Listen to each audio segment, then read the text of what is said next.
నమస్తే. ఈరోజు మనమొక మంచి కథ విందామా? అనగనగా ఒక పెద్ద అడవంట. ఆ అడవిలో రకరకాల జంతువులు, పక్షులు అన్నీ ఉండేవి. అవునవును. అన్నీ కలిసిమెలిసి భలే సరదాగా ఉండేవి కదా? అక్కడే ఒక ముసలి గుడ్లగూబ కూడా ఉండేదనమాట. దాని పేరు జ్ఞాని. ఆ, జ్ఞాని.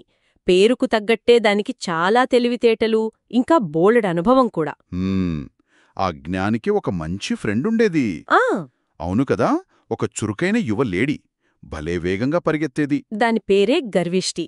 చాలా అందంగా ఉంటుంది తెలుసా? కాని చిన్న ప్రాబ్లం. ఏంటది? తన వేగం గురించి, అందం గురించి కొంచెం గర్వం ఎక్కువ. ఆ గర్విష్టి కదా, పేర్లోనే ఉంది. అయినా జ్ఞాని, గర్విష్టి మంచి స్నేహితుల్లే. సరే, అలా ఉండగా ఒకరోజు ఉదయాన్నే జ్ఞాని గుడ్లగూబ గర్విష్టిని పిలిచింది.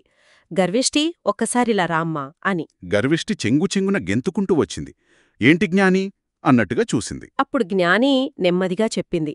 చూడమ్మ గర్విష్టి, నువ్వు అడవిలో ఎక్కడికైనా వెళ్ళు, సరేనా? కానీ ఏమైంది? తూర్పు దిక్కున ఒక ముళ్లపొదల ప్రాంతం ఉంది కదా, అటువైపు మాత్రం అస్సలు వెళ్లకు అని చెప్పింది. ఓ, ఎందుకని?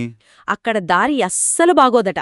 అంటే కింద పదునైన ముళ్ళుంటాయట, ఇంకా పైకి కనిపించని చిన్న గుంతలు కూడా ఉన్నాయట. అబ్బా, అయితే చాలా ప్రమాదం అన్నమాట ఆ ప్రదేశం. అవును, అదే చెప్పింది జ్ఞాని. చాలా జాగ్రత్త అని హెచ్చరించింది. మరి గర్విష్టి ఏమంది, విందా? అదే లేదు. జ్ఞాని మాటలు వినగానే గర్విష్టికి ముఖం ముడుచుకుపోయింది. గర్వం కదా. తనలో తానే అనుకుంది, హో, నేనెంత ఫాస్ట్గా పరిగెడతానో ఈ ముసలి గుడ్లగుబకి ఏం తెలుస్తుందిలే. నా కాళ్ళు ఎంత స్ట్రాంగో, ఆ ముళ్ళంట గుంతలంట నన్నేం చేస్తాయి? అయ్యో, అంటే జ్ఞాని చెప్పిన జాగ్రత్తను అస్సలు పట్టించుకోలేదన్నమాట. అస్సల్లేదు.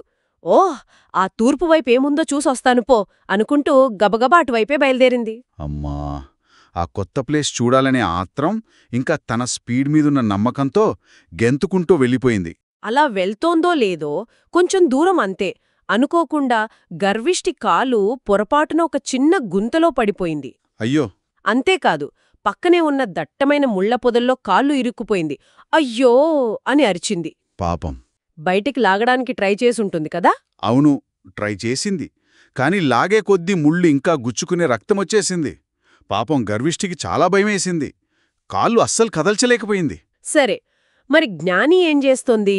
ఇక్కడ జ్ఞాని చూస్తూంది. ఎంతసేపటికి గర్విష్టి రాలేదు. దానికి కంగారు మొదలైంది. ఆ, డౌట్ వచ్చుంటుంది, నేను వద్దన్నా అటే వెళ్ళిందేమోని. కరెక్ట్. అనుమానం వచ్చి వెంటనే గబగబా తూర్పు దిక్కుకే ఎగురుకుంటూ వెళ్ళింది. వెతికింది. దొరికిందా? ఆ, ఒక చోట గుంతలో ఇరుక్కుపోయి భయంతో వణికిపోతున్న గర్విష్టి కనిపించింది.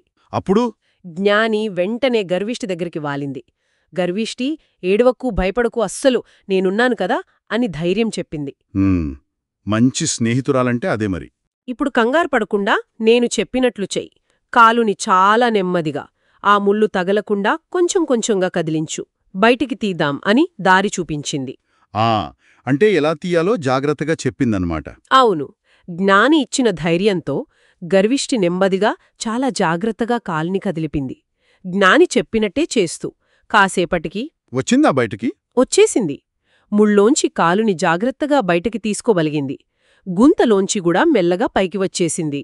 హమ్మయ్యా, అప్పుడు అర్థమై ఉంటుంది తన తప్పు. బాగా అర్థమైంది. సిగ్గుతో తలదించుకుంది.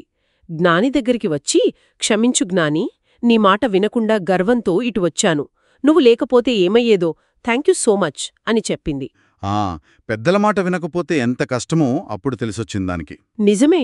చూశారు కదా పిల్లలు, ఈ కథ మనకు ఏం నేర్పుతోంది? అదే, పెద్దవాళ్ళు ఏదైనా చెప్తే అందులో వాళ్ళ అనుభవం ఉంటుంది. మన మంచి కోసమే చెప్తారు కదా. అవును. గర్వం, అహంకారం మనల్ని ఆపదలకు దగ్గర చేస్తాయి. అందుకే పెద్దల మాటలు ఎప్పుడూ గౌరవించాలి, వినాలి. నిజం. ఒక్కోసారి మనకే అన్ని తెలుసు అనుకుంటాంగాని అనుభవం ఉన్నవాళ్ల సలహా చాలా విలువైనది కదా. మరి ఆలోచించండి, గర్వం వల్ల ఇంకా ఏమేం జరగొచ్చో. ఉంటాం మరి.